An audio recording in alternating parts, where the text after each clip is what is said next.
Om Swastiastu, Om Awigenam Astu Yenamo Sidam, Om Anubadrah Kertawiyantu Wiswatah. Semoga pikiran yang baik datang dari segala penjuru. Umat Hindu sedharma yang saya hormati, pertama-tama marilah kita haturkan puja dan puji syukur kehadapan Ide Sang Hyang Widiwasa. Karena atas asung kerta waranugrahanya, saya dan umat Hindu sekalian dapat berbagi ajaran Dharma serta senantiasa dalam keadaan sehat dan berbahagia. Pada kesempatan yang baik ini pula, perkenankan saya untuk memperkenalkan diri terlebih dahulu. Sebab ada pepatah Jawa kuno yang mengatakan bahwa weruh ring rupa tan weruh ring aran, weruh ring aran tan weruh ring rupa. Yang artinya tahu wajahnya tapi tidak tahu namanya, tahu namanya tapi tidak tahu wajahnya. Untuk itu, senang sekali rasanya saya, Niputu Vivi Aprismanti, mahasiswa program studi Pendidikan Agama Hindu semester 6, Institut Agama Hindu Negeri Empu Puteran Singaraja, yang pada kesempatan ini akan membagikan pesan Dharma mengenai fenomena atau permasalahan yang cukup mengiris hati serta empati kita sebagai umat Hindu, khususnya di Bali. Sebelumnya, saya akan mengajak Anda untuk menyimak cuplikan berita berikut ini. Bali tengah mengalami krisis rada. Kasus bunuh diri di Bali termasuk yang tertinggi se-Indonesia. 2023, jumlah kasus bunuh diri mencapai 121 dan hingga November 2024, jumlah kasus bunuh diri mencapai 95. Namun di balik gemerlap pariwisata, ternyata menyimpan sisi kelam dan nestapa.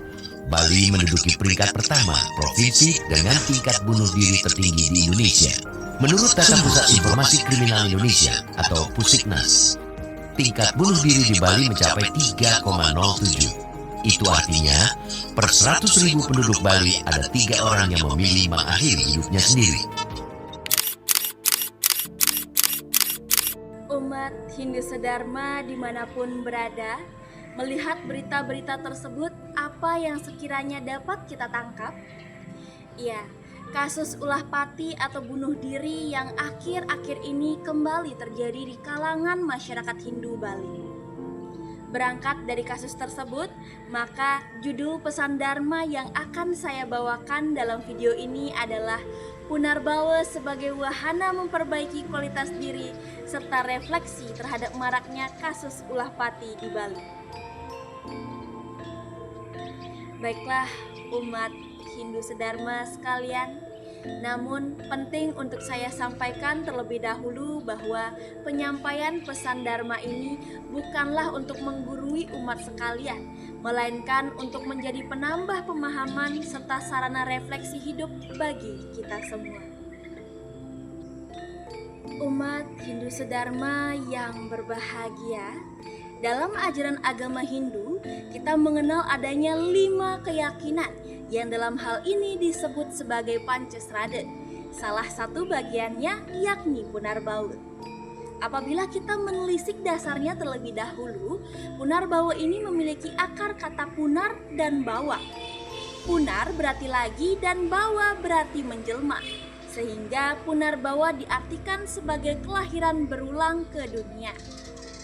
Apa yang menjadi sebab dari kelahiran kembali ini? Kelahiran ini diyakini disebabkan oleh karma wasana seseorang yang dibawa dari kehidupan mereka terdahulu. Dalam Bhagavad Gita Adhyaya 2 Sloka 13 yang berbunyi, Dehinosmin yata dehe kaumaram yauwanam jara tata dehantara praptir diras tatra namuhyati, yang artinya seperti halnya sang roh terkurung di dalam badan terus-menerus mengalami perpindahan di dalam badan ini, dari masa kanak-kanak sampai masa remaja sampai usia tua. Begitu juga sang roh masuk ke dalam badan lain pada waktu meninggal. Orang yang tenang tidak bingung karena pergantian itu. Umat Hindu Dharma sekalian, sloka tersebut memiliki penjelasan bahwa setiap makhluk hidup adalah roh yang individual. Makhluk hidup menggantikan badannya pada setiap saat.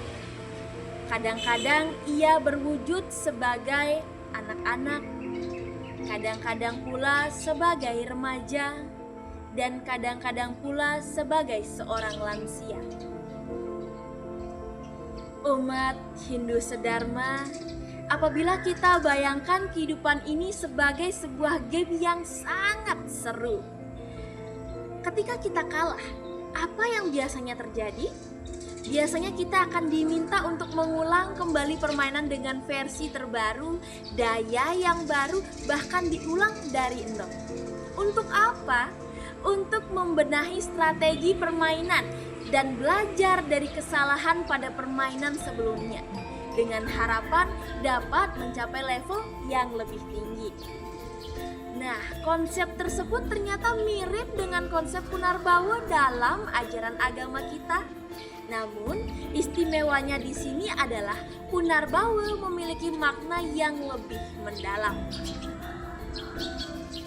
Umat Hindu Dharma sekalian dimanapun berada, konsep ajaran Punarbawa juga tertuang dalam sastra-sastra suci Hindu. Kalau kita cermati, tidak sedikit dari sastra kita yang menjelaskan bagaimana siklus hidup dan mati hingga kelahiran kembali itu dapat terjadi. Disebutkan juga bahwa Atman atau roh itu kekal abadi.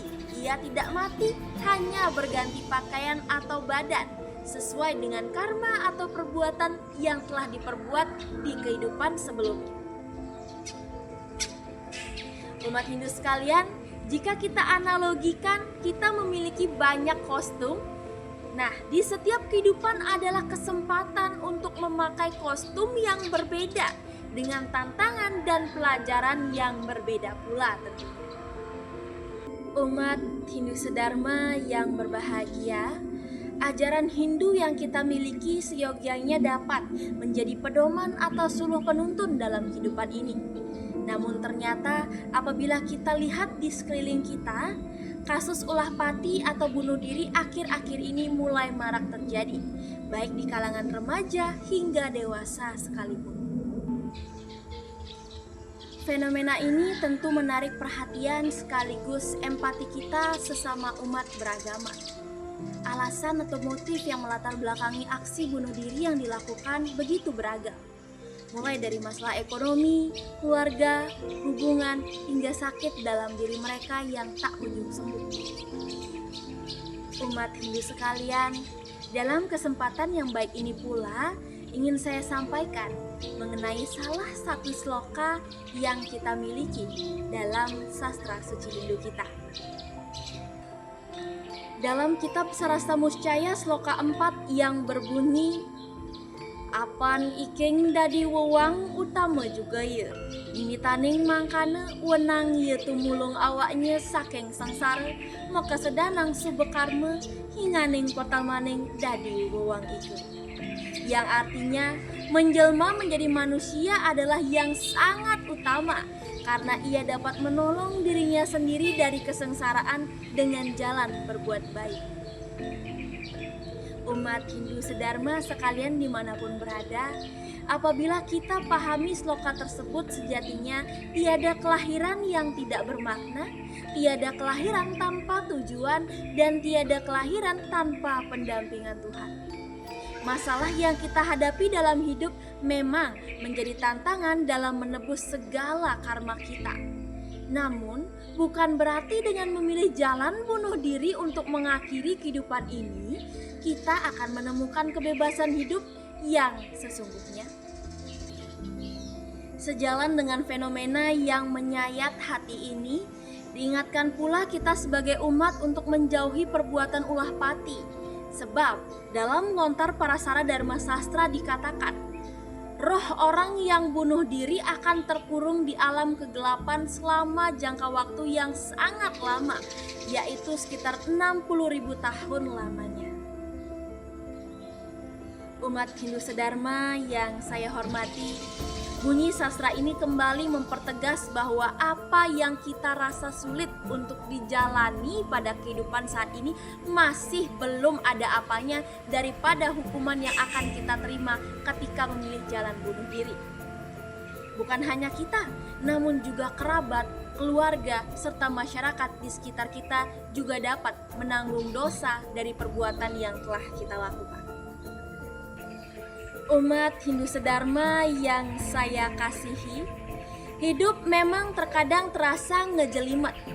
Banyak yang harus dikerjakan, banyak tuntutan dan masalah yang datang silih berganti. Namun, ketika seseorang melakukan tindakan ulah pati, maka seolah-olah ia menolak anugerah yang diberikan oleh Sang Pencipta itu sendiri. Apa anugerah itu? Iya, lahir sebagai ciptaan Tuhan yang paling utama. Sebab di antara ciptaannya yang lain, manusialah yang diberikan kemampuan untuk dapat berpikir. Nah, ini seharusnya menjadi ingatan syukur yang selalu kita tanamkan di dalam diri kita. Kita memang tidak bisa dan tidak berhak untuk menghakimi apa yang sudah terlanjur saudara-saudara kita lakukan di dalam hidupnya dan melakukan tindakan ulah pati. Namun umat Hindu sedharma sekalian, bagi kita yang masih diberikan kesempatan untuk menikmati hidup ini, maka marilah kita menikmati hidup ini dengan baik. Marilah kita selalu memusatkan pikiran kepada Tuhan ketika mungkin kebimbangan-kebimbangan dalam pikiran kita datang dan menghantui diri kita sendiri. Umat Hindu sedharma dimanapun berada, jika boleh saya memberikan sedikit cerita mengenai Mahabharata. Ketika Arjuna dalam medan peperangan dan dihadapkan pada kebimbangan serta keraguan-raguan, Krishna hadir dan memberikan wejangan kepadanya karena Arjuna juga senantiasa selalu mengingat siapa pemegang kendali dari hidup dan mati atas semua yang ada di dunia ini. Setelahnya apa yang terjadi? Iya, Arjuna pun mendapatkan jalan terang dan jawaban atas keraguannya dan dapat mengambil keputusan yang lebih bijak bagi dirinya dan orang di sekitarnya. Umat Hindu sedharma yang saya hormati, ibarat mendaki sebuah gunung, letih dan sesak itu sudah pasti akan kita rasakan dalam perjalanan di pendakian. Begitu pula dengan kehidupan ini. Namun percayalah, ketika alur pendakian itu dapat kita lewati, maka puncak gunung yang menyuguhkan pemandangan yang amat sangat indah juga menyambut kita dengan sukacita. Umat Hindu sekalian dimanapun berada, dengan demikian Punarbawa sejatinya adalah harapan, wahana untuk memperbaiki kualitas diri dalam hidup ini, serta jalan refleksi bagi kehidupan lampau dan masa depan. Kelahiran sebagai manusia ini bak tiket emas untuk melakukan perbaikan diri secara maksimal. Sebelum menutup pesan Dharma ini, saya ingin mengajak para umat sekalian untuk senantiasa menghargai kehidupan dengan jalan selalu memegang dan melaksanakan ajaran agama dan juga Dharma. Umat Hindu sedharma yang saya kasihi, demikianlah pesan Dharma yang dapat saya sampaikan. Pada penghujung pesan ini, saya tidak lupa meminta maaf apabila sepanjang penyampaian pesan ini terdapat lisan saya yang tidak berkenan di hati umat sekalian. Wiaden tanhana wong swasti anules, tidak ada manusia yang benar-benar sempurna. Harapan saya, semoga pesan Dharma ini dapat menjadi lentera penerang dalam hati dan pikiran kita semua. Terima kasih dan saya tutup dengan menghaturkan para mesanti. Om Santi Santi Santi Om Rahayu.